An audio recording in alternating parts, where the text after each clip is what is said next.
Boa tarde a todos e a todas. É uma alegria retornar a essa casa que representa muito na minha vida, porque foi aqui que eu iniciei o meu tratamento obsessivo e foi aqui que eu segui os conselhos dos nossos irmãos que estudam para nos orientar, porque os espíritos bondosos e caridosos escrevem sobre isso. E o conselho maior que eu segui foi o da minha reforma íntima, da minha transformação. Aquilo que Jesus falou. Se tu tinha ódio de alguém, não tenha mais. Perdoai os teus inimigos. Fazei o bem a quem vos odeia. Orai pelo aquele que vos persegue. Essa é a nossa verdadeira transformação. De imediato a gente não consegue. Mas como diz o meu irmão Alex Sandro, é persistindo, é insistindo que a gente vai diminuindo essa distância do amor para o nosso egoísmo. Porque o amor, a caridade começa a surgir e as nossas imperfeições começam a diminuir. E um dos fatores preponderantes para combater a obsessão é a caridade, é o amor. Por quê? Porque essa ação nos aproxima dos bons espíritos. E ele vem nos ajudar, nos auxiliar nessa nova caminhada. Falando sobre o segundo encontro cultural que vai ter aqui na casa, a Sociedade Espírita Caminho da Paz participou o ano passado, esse ano, e ganhou com um conto. Também queria registrar que a Jornada da Mulher Espírita, no dia 13 de outubro, também estar em nossa casa. Então, eu vou fazer uma pergunta, e essa pergunta não é para vocês responderem, é só para pensarem. O que é a caridade para nós? O que é a caridade para nós? A caridade, como entendia Paulo, ele já revestido dos ensinamentos do Cristo, porque ele disse, não sou eu que vivo, mas é Jesus que vive em mim. Ele entendia perfeitamente a mensagem de Jesus e a sua vivência. E ele diz assim, ainda que eu falasse a língua dos homens e dos anjos, e não tiver caridade, serei como metal que soa, ou como um sino que tine. E ainda que eu tiver o dom da profecia, e conhecesse todos os mistérios, e toda a ciência, e ainda que eu tivesse toda a fé, de maneira tal que transportasse montanhas, e não tivesse caridade, nada seria. E ainda, se eu distribuísse todos os meus bens, toda a minha fortuna, para o sustento dos pobres, e ainda que entregasse meu corpo para ser queimado, e não tivesse caridade, nada disso me aproveitaria. A caridade é sofredora, a caridade é benigna, a caridade é sofredora, é benigna, a caridade não é invejosa, ela não trata com leviandade, ela não se ensoberbece, não se porta com indecência, não busca os seus interesses.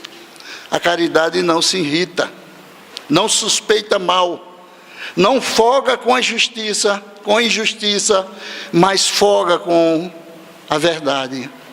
Tudo sofre, tudo crê, tudo espera e tudo suporta. Agora, pois, permanece a fé, a esperança e a caridade, mas a maior desta é a caridade. É a caridade. E Kardec, em seus comentários, ele diz que a caridade proposta por Paulo nesse ensinamento é excelência, está acima de tudo, até da fé. Por que Kardec fez essa observação? Até da fé. Porque é pela fé que desperta em nós o amor e a esperança. O irmão José, no capítulo 19, item 12, irmão José é um espírito protetor, e o tema lá no item é a fé, mãe da esperança e da caridade. Ele diz que a fé, para ser proveitosa, tem que ser ativa, não pode adormecer. A esperança e a caridade não são consequência da fé? Ou não? Então vejamos, não é a fé que nos sustenta de vermos cumprido a promessa do Senhor? Porque se não tivermos fé, que esperança nós teremos? Não há esperança, não há caridade. Porque nós acreditamos nas promessas de Deus, e isso nos impulsiona. Estou falando da religiosa, da fé religiosa. E você vê que o comentário do Kardec é como se ele copiasse a mensagem de Tiago, no capítulo 2, versículo 23, que ele diz: a fé sem obra é morta. Ele não tira o mérito da fé, mas ele está falando no sentido do nosso progresso, do nosso despertamento para o amor, porque a caridade engloba todas as demais virtudes, estão contidas na caridade. E ele diz mais: mostra a tua fé sem obra, que eu mostrarei as minhas obras pela minha fé.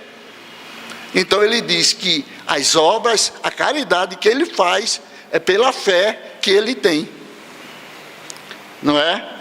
E Kardec vai mais além. Nos seus comentários, nessa passagem, no capítulo 15, item 6, que a gente está estudando hoje, Kardec diz que a caridade está ao alcance de todos, do pobre, do rico, do intelectual, do sábio, do ignorante, está acima de todas as religiões. Por quê? Porque ninguém pode dizer que não tem nada para oferecer ao outro. Nós sempre temos alguma coisa para dar. Está acima de todas as religiões, porque mostra aí o princípio da igualdade. Existe religião, e Kardec estuda isso, fora da caridade não há salvação, no Evangelho, nesse próprio capítulo 15, porque tem religião que fala, fora da religião, da minha religião não há salvação, fora da minha igreja não há salvação. Aí Kardec diz: fora do amor não há salvação, fora da caridade não há salvação. É aí onde ele mostra esse princípio da igualdade. Princípio da igualdade perante Deus e na liberdade de consciência. Toda essa máxima que Kardec fala tem por regra juntar, agregar todos os irmãos de todos os cultos. Não importa a forma e a maneira que eles vão em busca de Deus. Não importa. Se fizer caridade, já começa a caminhar no sentido de dar um passo a mais no seu progresso espiritual, no seu progresso moral. Existe, como o irmão estava falando, a caridade material. Essa é de fundamental importância. Você já pensou alguém chegar perto de nós, estirar a mão? Estou com fome. Aquele que não se sensibilizar com essa frase, porque ainda está longe de entender a mensagem do Cristo. ou nunca ouviu falar de Jesus. Se ouviu, não se interessou. Estou com fome. Não adianta a gente falar de Jesus, a gente falar de religião, se a pessoa está com fome. Primeiro temos que saciar a sua fome. Porque só assim ele irá ouvir a mensagem que possamos dar de coragem, de força, de que Ele é Filho de Deus, Ele não está só. Existem irmãos aqui na terra que, estão dispostos a ajudá-los. É que a caridade material, ela precisa de 2 ingredientes a mais para ela se tornar caridade. Nós começamos a fazer a beneficência, doarmos. É o início do nosso desapego às coisas da matéria. Eu vejo muitas pessoas, aonde o nosso grupo faz esse trabalho, doar um relógio e diz: olha, esse relógio aí que eu te doei, ó, não vá trocar, não vá vender, não vá fazer isso. Mas se você doa, de quem é o relógio? É dele. A pessoa ainda está apegada na doação que dá. Não venda. Se você deu, é dele. Ele faça o que quiser com o relógio. No Instituto de Psiquiatria, onde a gente estuda o Evangelho, toda terça e toda quinta, nós doamos relógio, é dele. Se ele, no outro dia, meu irmão, eu tive que trocar o relógio, dei o relógio, não tem problema, meu filho. Agora você sabe que a sua passagem aqui você não ganha outro. Não ganha outro porque tem outros que estão precisando do relógio. É seu, você faz o que quiser. Então, esse tipo de caridade material é importantíssimo, vai despertando a nossa alma, o nosso espírito, para irmos um pouco mais. Porque ninguém dá um passo na obra de Deus, na nossa evolução. É um passo atrás do outro. Então é necessário esse despertamento. Na questão 132 do Livro dos Espíritos, Kardec pergunta: qual é a necessidade da encarnação, de nós estarmos aqui na Terra? Qual é a necessidade? Os Espíritos respondem: Deus vos impõe a encarnação para que vocês cheguem à perfeição. Para uns é uma missão, para outros é expiação. Mas se você estudar toda a resposta, a gente vai encontrar, e resumir, a gente vai encontrar: tu estás aqui para despertar para as coisas do Espírito, o teu verdadeiro eu. O teu verdadeiro eu. Então, para que a caridade material seja realmente caridade, a nossa ação tem que ser com amor. E os 2 ingredientes que sustentam esse amor, esse impulso de ajudar o nosso semelhante é a abnegação e o devotamento. O devotamento é quando você se dedica com empenho a ajudar o outro, a sentir a dor do outro. E a abnegação é o despreendimento, é o sacrifício que você faz para fazer essa tarefa. Que sacrifício? Sacrifício do seu lazer, sacrifício que você faz do seu trabalho, o sacrifício de você faz de estar com sua família, porque eu já despertei meu coração para o sofrimento do próximo. Aí vem Paulo, diz que a caridade é sofredora. Não pensamos nós que ao fazermos a caridade, imediatamente vamos estar no céu. Não. Se ela for com esse desprendimento de amor, nós teremos a paz de consciência do dever cumprido. porque o espírito naturalmente necessita desse tipo de ação nosso. E como a lei de Deus está escrita em nossa consciência, conforme os Espíritos, na questão 621 do Livro dos Espíritos, a lei de Deus está escrita aqui. A gente sabe que quando a gente faz uma ação no bem, como também a gente faz contrário. Mas junto de toda essa caridade material, tem que existir uma preocupação por nossa parte. Qual é a preocupação? É de não humilhar aquele que recebe. Tem pessoas, é natural no início, que quer fazer a caridade, mas quer ser vista.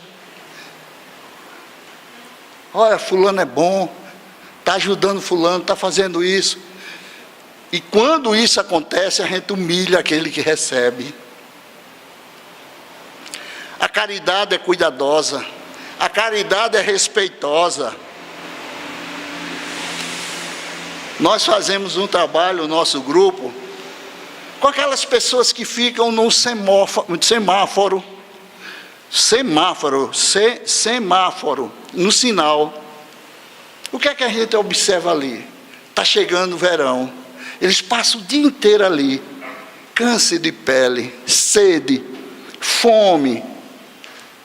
E o que é que o nosso grupo observa naquelas criaturas? Qual é a primeira necessidade deles? Água, alimento, e a gente leva um pouco mais. Leva aquele hidratante para evitar que tenha câncer de pele. Mas para que a gente chegue a isso, é preciso ter a confiança dessas criaturas, porque elas são desconfiadas, elas vivem no invisível, à margem da sociedade, e raríssimo, poucos ainda, mas já é em uma quantidade enorme. Observe essas criaturas, são nossos irmãos, e a gente chega para o carro distante, leva, e nós percebemos que eles sofrem de uma carência terrível.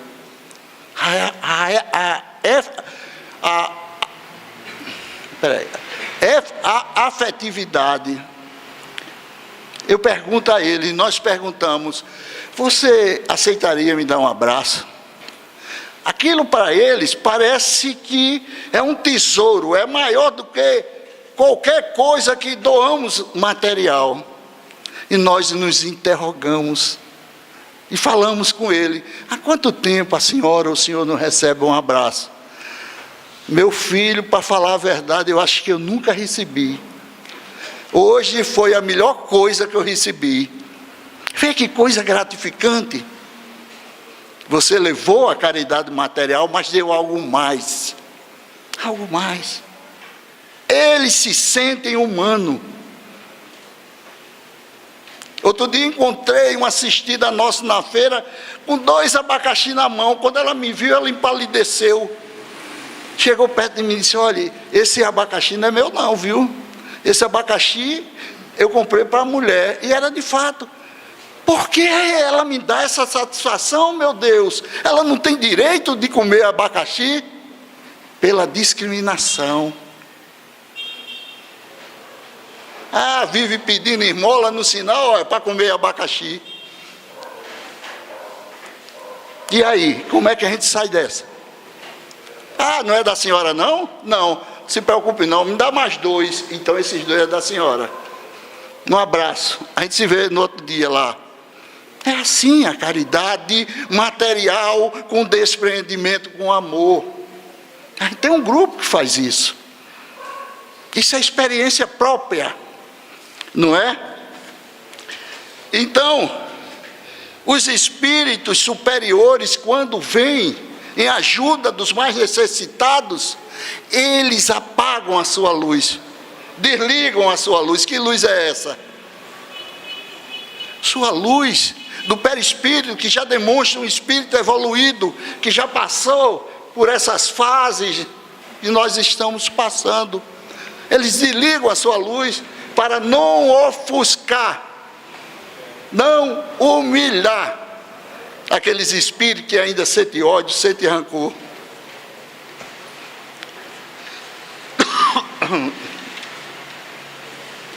Então,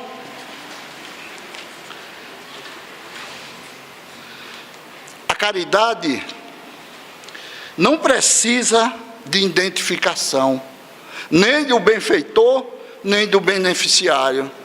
Você está sabendo quem está fazendo isso por você? É a casa da vovozinha. Precisa. Você sabe por que eu faço isso por você? Não, porque o Senhor é bom. Não, porque eu estou tentando vivenciar a mensagem do Cristo. Quando Ele diz, eu tive fome e me deste de comer, eu tive sede e tu me deste de beber, eu estava com frio e tu me abrigaste. Toda vez que fizerdes isso ao mais necessitado, é a mim que estás fazendo, Jesus. E a gente demonstra a eles que a gente faz isso por amor ao Cristo. É assim, que a gente, ao invés de separar, ficarmos num patamar e eles lá embaixo, por uma encarnação momentânea, porque aquilo é momentâneo, é uma prova, nós nos igualamos a eles. E como a gente vai saber se aquele que estira a mão não é o nosso parente, não foi o nosso irmão, o nosso pai, uma pessoa do nosso amor, do nosso coração? Como vamos saber disso?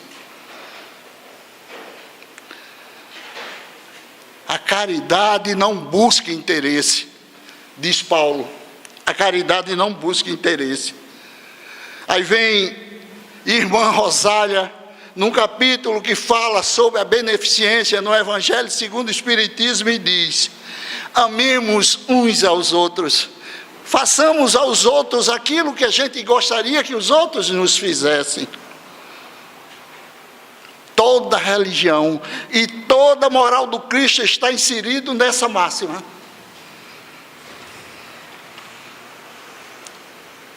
No Livro dos Espíritos, na questão 893, Kardec pergunta: qual é a mais meritória de todas as virtudes? Os Espíritos respondem a Kardec: todas as virtudes têm seu mérito, porque todas são indício de progresso no caminho do bem. E continua: a sublimidade da virtude consiste no sacrifício do interesse pessoal pelo bem do próximo, sem segundas intenções. A mais meritória é aquela que se baseia na caridade mais desinteressada. E Paulo diz: a caridade não busca interesse. A caridade não busca interesse. Quando estamos nessa caminhada, iniciamos essa caminhada de despertar, é natural, naturalíssimo, que inconscientemente a gente estabeleça perante o nosso Senhor aquilo que gostaríamos de ter como resposta. Mas como assim? Estamos passando por um problema financeiro, familiar, de casamento, de saúde, e a gente faz a caridade e lembra do que a gente está passando. A gente faz normal, isso é normalíssimo, mas a gente tem que ir mais além, entender o seguinte, que conforme nos fala o instrutor Aniceto, no livro Os Mensageiros, no capítulo 30, ele diz: aquele que opera e coopera com o espírito voltado para Deus, sempre pode esperar o melhor. Não é promessa de amizade, é lei. A mesma lei que nos corrige, nos educa, pelos nossos malfeitos, pelas nossas inconsequências, essa mesma lei nos recompensa pelos nossos bem-feitos. Aí lá no Evangelho segundo o Espiritismo, o Espírito da Verdade, no capítulo 6, item 6, ele demonstra que aquele que passa por problema, esquece seu problema e vai de encontro ao outro, porque percebe que o problema do outro é maior do que o seu. O Espírito da Verdade diz o seguinte: em verdade vos digo, aquele que carrega o seu fardo, em verdade vos digo, aquele que carrega o seu fardo e assiste aos seus irmãos, são os meus bem-amados. Então, a gente não precisa ficar pedindo a lei. O bem virá para nós. Porque é lei. Quando a gente estuda as leis de Deus, a gente sabe as recompensas e as consequências dos nossos atos.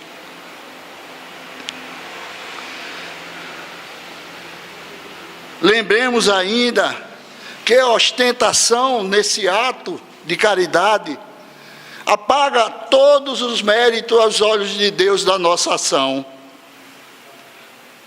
Jesus não nos falou que a vossa mão esquerda ignore o que a direita faz? Que tudo que aquilo que a gente for fazer em prol do semelhante, temos que fazer com delicadeza, sem querer ostentar.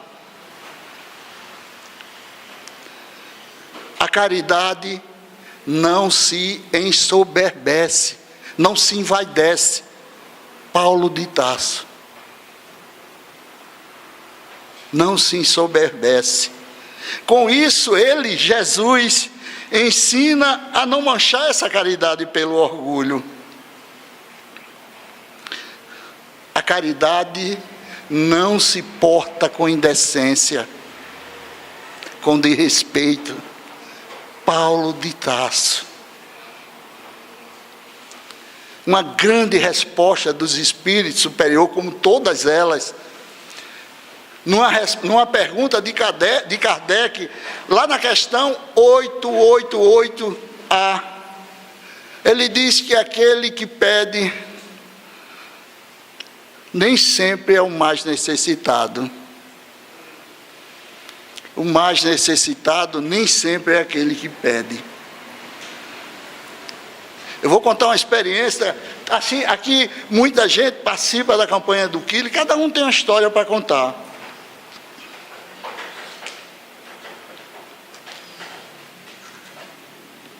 Estávamos fazendo a campanha do quilo, baseado nessa frase, nesse ensinamento dos espíritos. Estávamos fazendo a campanha do quilo, e eu bati numa casa, me apresentei, disse qual era o objetivo, e eles vinham chegando da feira, do supermercado. A mulher olhou para o esposo e disse: eu não te falei, vem te falando, que tu só pensa em ganhar dinheiro, que tu esquecesse dos pobres, até dos teus irmãos esquecesse, que são pobres. Ele parou, ficou olhando assim, olhou para mim e disse: de onde é que é mesmo? Sociedade Espírita, Caminho da Paz. Ele ficou assim, disse, olhou para a mulher, ficou reflexivo, pensativo. Aí disse: tu pode passar daqui a 10 minutos? Posso. Fui fazer a campanha do quilo, voltei. Tinha uma feira tamanho desse bicho aqui. Aquilo doeu no coração dele.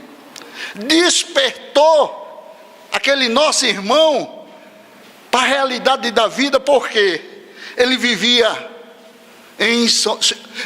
sombreado pela matéria, pelas nuvens densas da matéria. Acontece que quando tudo está bem com nós, e em torno de nós, como assim? Quando eu tenho casa, comida, as 3 refeições, quando eu tenho, sabe, eu não me preocupo, meus familiares também, eu não me preocupo com a dor do outro, não me interessa a dor do outro.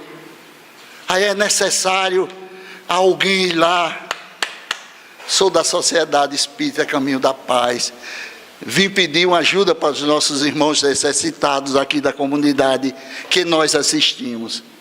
Tem pessoas que despertam para a realidade da vida com o cantar do roxinol, e tem outros que despertam só com a dinamite, quando se coloca numa pedra e explode.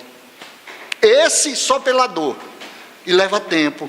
É preciso outras encarnações, voltar para dizer a realidade da vida não é só isso, tem algo mais, não é?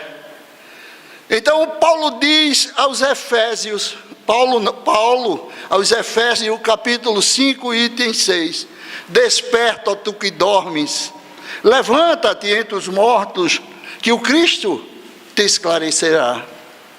Que mortos são esses?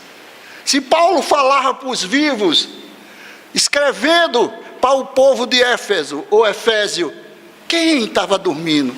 Dormindo para as coisas do Espírito. Jesus, em sua passagem aqui, não falou nada que nos chumbasse aqui na terra. Não nos ensinou nada que nos chumbasse aqui na terra. Não exemplificou nada que nos prendesse aqui na terra. Ele falava com a vida futura, que hoje é realidade. Não é mais uma quimera, um sonho. É uma realidade. Por que uma realidade? Ninguém jamais imaginou que alguém voltasse do além para dizer e mostrar qual a sua verdadeira realidade no mundo em que se encontrava. Ninguém imaginou, pois centenas e centenas e centenas de espíritos retornaram, através das experiências e observações de Allan Kardec, para dizer o seu estado no mundo dos espíritos. E Kardec percebeu que ali se comprovava a realidade da mensagem do Cristo. Os que mais sofriam eram os criminosos, os que mais sofriam eram os que não perdoavam. Aquele que já estava perdoando, aquele que lutava para já assumir o seu papel na obra da criação, a partir daqui, não é de lá, esse já tinha uma paz de consciência, que aquele que perdoava os seus ofensores, os seus caluniadores, os seus julgadores, esse já gozava de uma felicidade relativa. Então, esses são os verdadeiros mortos, aqueles que dormem para a realidade da vida e vivem para coisas da matéria. E aqueles espíritos que são considerados mortos conforme a matéria, esses estão vivos, porque ninguém morre. Esses já vivem a verdadeira vida espiritual. Deixai os seus mortos enterrar os seus mortos. Deixai os mortos enterrar seus mortos. Jesus falava sobre isso. Se nós não precisamos ser videntes para ver, entender a quantidade de espíritos ombreiros do Senhor que se movimenta nesse momento dentro dessa instituição. Esses estão despertos para a caridade, ajudando a cada um de nós a dissipar as trevas que nos cercam. Se nós entendêssemos os atributos de Deus, isso nós teríamos essa certeza de dizer: eu sei que é assim. Porque onde existe sofrimento, aonde existe a busca pela verdade, lá estará um ombreiro do Senhor a nos incentivar, a nos encorajar. Paulo, escrevendo aos Coríntios, 1 Coríntios, capítulo 16, ele diz: que todas as vossas coisas sejam feitas com amor. Todas, material ou não. Cabe uma reflexão. Estamos fazendo isso com amor? Por que Paulo falava isso?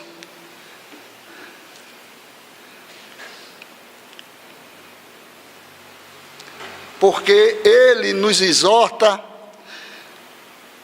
a ensinar aos ignorantes, ao invés de condená-los, a consolar os que choram, a confortar os que sofrem,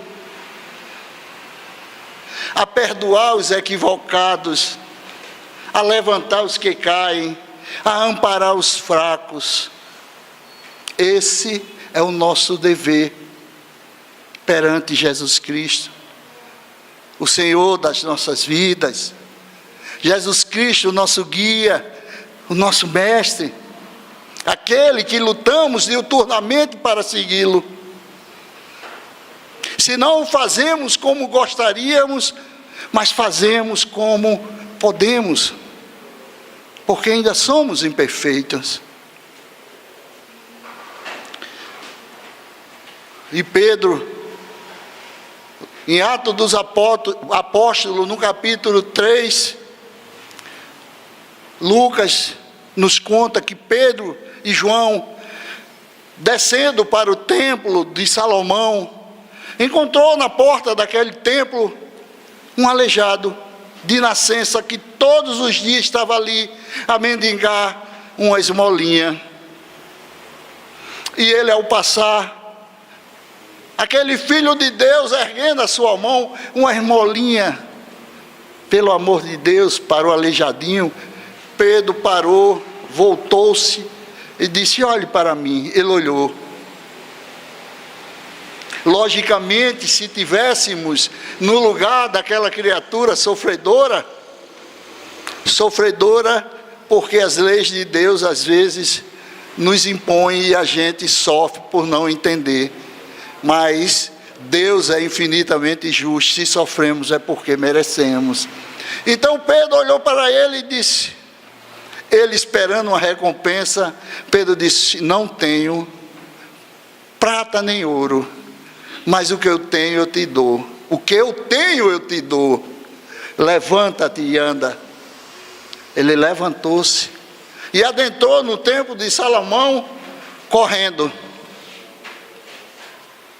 Assim também fez Jean-Henri. Jean-Henri, um suíço notável. Ele saiu da França para ir à Itália, na região de Zeferino, aonde faria negócio. Mas ao adentrar aquelas terras, deparou-se com uma coisa horrível.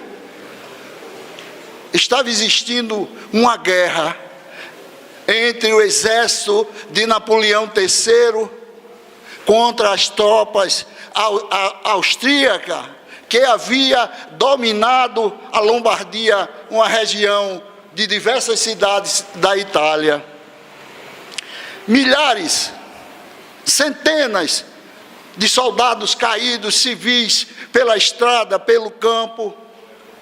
Ele deixou tudo e foi atender um a um daqueles irmãos em sofrimento. E essa cena o sensibilizou de tal maneira que ele disse: eu estava ali somente com o objetivo de atender aqueles irmãos necessitados. Mais tarde confere que queria somente oferecer o melhor de si. Eu não tenho ouro nem prata, mas o que eu tenho eu te dou. Lembrando, Pedro, só queria oferecer o melhor de si. Isso foi em 1859. 42 anos depois, em 1902, Jean-Henri ganhou o Prêmio Nobel da Paz. Mas ele, nesse período, já houvera implantado uma excelente instituição de caráter internacional, que passou a ser conhecida como Cruz Vermelha. Hoje, por sua corajosa e abnegada ação, essa ação no bem, e através do tempo, essa instituição se faz presente em todas as regiões do mundo, seja em tempos de guerra, seja em tempos de paz. E ela fica situada aqui em João Pessoa, na Avenida Epitácio Pessoa. Já meditamos o que seria do mundo, a grandeza que iria imperar no mundo, se cada um de nós doássemos aquilo que a gente tem para a edificação de um mundo melhor, um mundo mais justo, um mundo mais fraterno, um mundo mais respeitável. Já pensou? Já pensou nisso? É dar do que possuímos. Quem espera por ouro e prata, a fim de contribuir com as boas obras, se encontra distante da possibilidade de ajudar. Existia uma senhora católica fervorosa, mas amava o espiritismo por conta da caridade. Eu acho que eu já contei essa história, não me lembro, mas eu vou contar porque se encaixa no enredo. Então foi o que aconteceu. Eu não a conhecia, através de uma amiga minha, espírita, ela dizia que queria participar da caridade, de fazer alguma coisa, de doar-se no bem. Aí eu me prontifiquei a estar com ela, levar ela para a nossa casa, ou a gente fazer esse trabalho que eu faço, o nosso grupo, não eu, o nosso grupo no IPF, na rua. E ela disse o seguinte: eu só irei fazer quando eu me aposentar. Eu sou louco a fazer, mas só quando eu me aposentar. Passaram-se 2 anos. Ela aposentou-se. Eu me encontrei com essa mulher e perguntei: cadê fulana? Ela se aposentou, mas ela disse que vai esperar o netinho dela crescer para vir fazer o trabalho. Porque a filha dela sozinha não dá conta do netinho. Tem que trabalhar, tal. Tá bom. 1 ano depois eu encontrei essa amiga. Cadê fulana? Morreu. Morreu. Desencarnou. Qual é a nossa moeda no mundo espiritual para termos uma posição melhor? Essa posição melhor é a paz de consciência. Porque o mundo espiritual é eminentemente mental. O amor, o desprendimento, o sair de nós em busca daqueles que sofrem. É essa a nossa recompensa no mundo espiritual. Eles não perguntam lá: tu tem ouro, tu tem prata, tu é um operário, tu é um presidente? Não, ele não pergunta isso. Pergunta: que bem tu fizesse na terra, que bem tu fizesse na terra. Outra coisa, outra forma de doar-se é saber escutar. Empresta ouvido a alguém. Nesse Setembro Amarelo, aonde a discussão em torno do suicídio está fervorosa, porque é preciso falar sobre suicídio.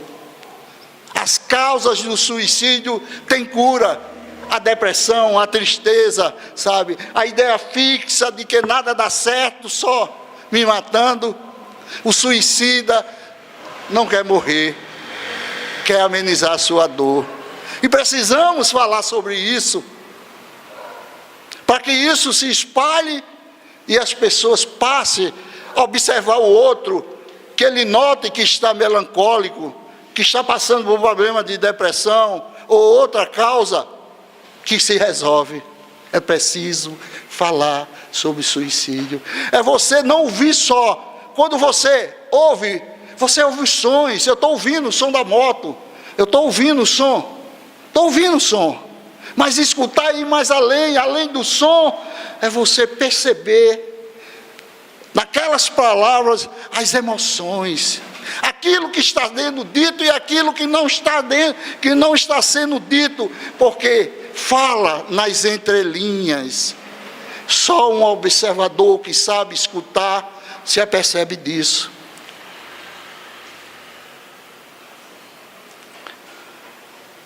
Haroldo Dutra estava falando com o Alex logo cedo ali.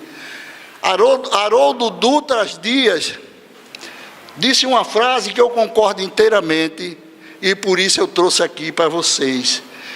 Ele diz que a experiência de amar verdadeiramente é inexplicável. Porque a questão da experiência é o que nós vivemos dela. E por isso a experiência representa muito mais do que somos capazes de explicar.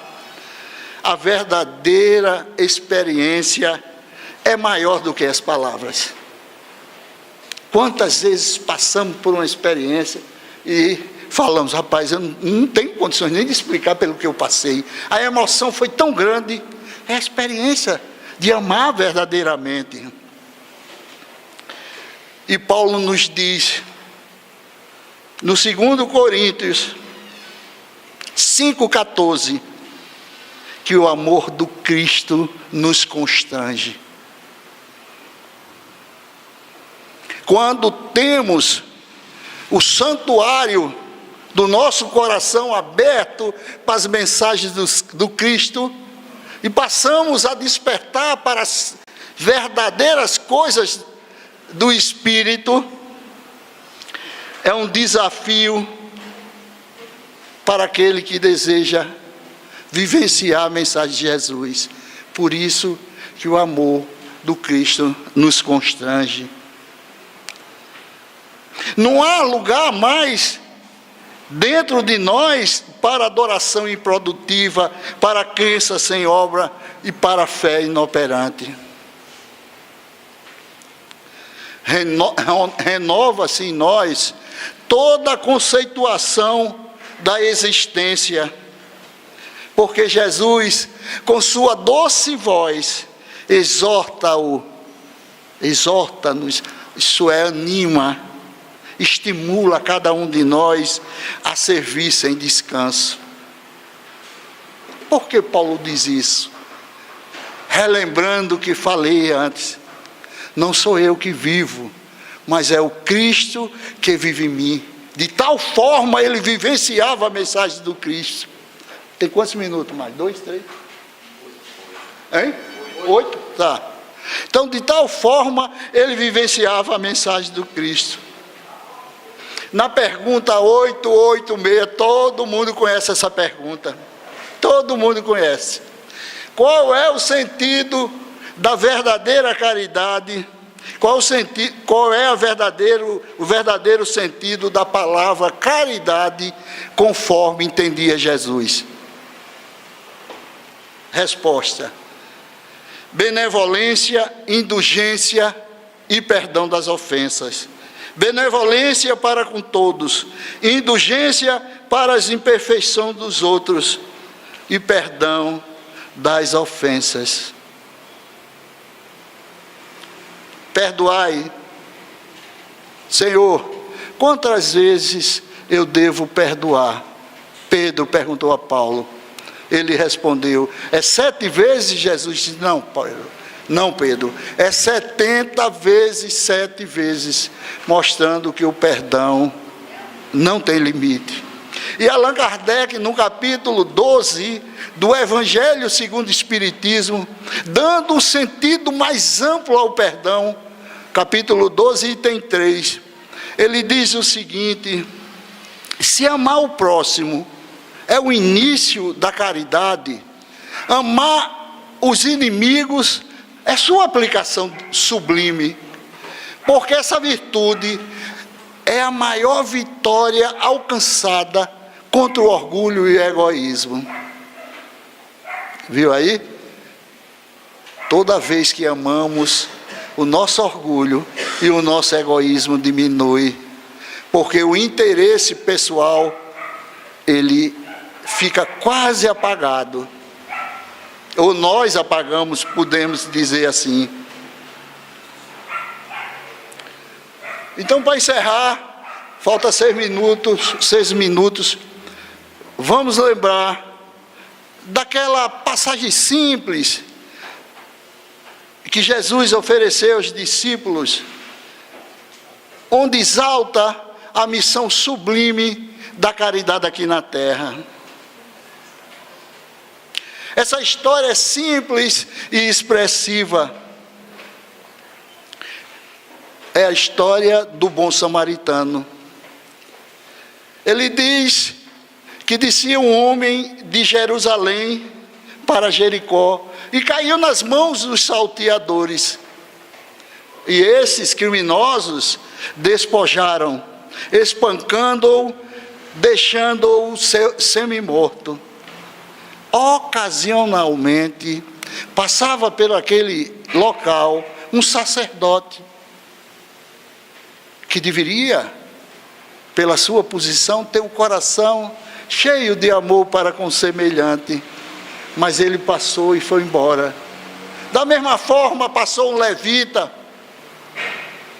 que olhou e também foi embora. O levita era considerado também um sacerdote. E passava por ali um samaritano, que não era bem visto por eles.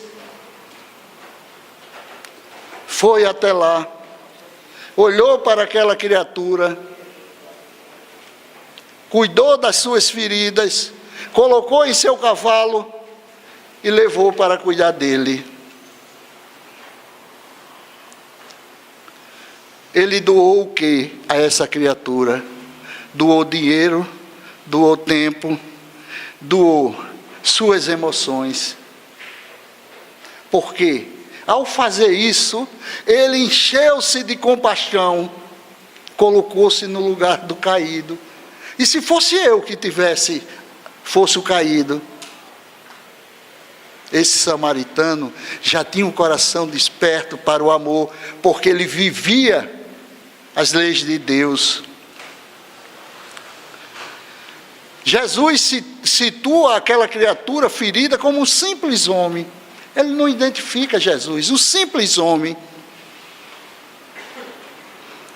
Ele não identifica a raça, a cor daquele que caiu, o credo, os pontos de vista. Nele, Jesus enxerga a humanidade inteira. A humanidade inteira. Nós. Hoje, quantos caídos moral, espiritual e financeiramente nós vemos, temos condições de ajudar, de perder nosso tempo, de doar nosso tempo, de doar nosso dinheiro, e de doar nossas emoções, e passamos ao largo. Felizes são os bons samaritanos da atualidade, que faz ressurgir a cada gesto a mensagem de Jesus, para que os corações ainda adormecidos possam despertar e entender que o reino de Deus aqui na terra vai ser implantado. Não importa a data ou quando, mas a promessa do Cristo, essa valerá. Então, meus irmãos, encerrando a minha fala, agradeço a atenção de todos. Então, tenham uma boa tarde e fique com Deus. Obrigado.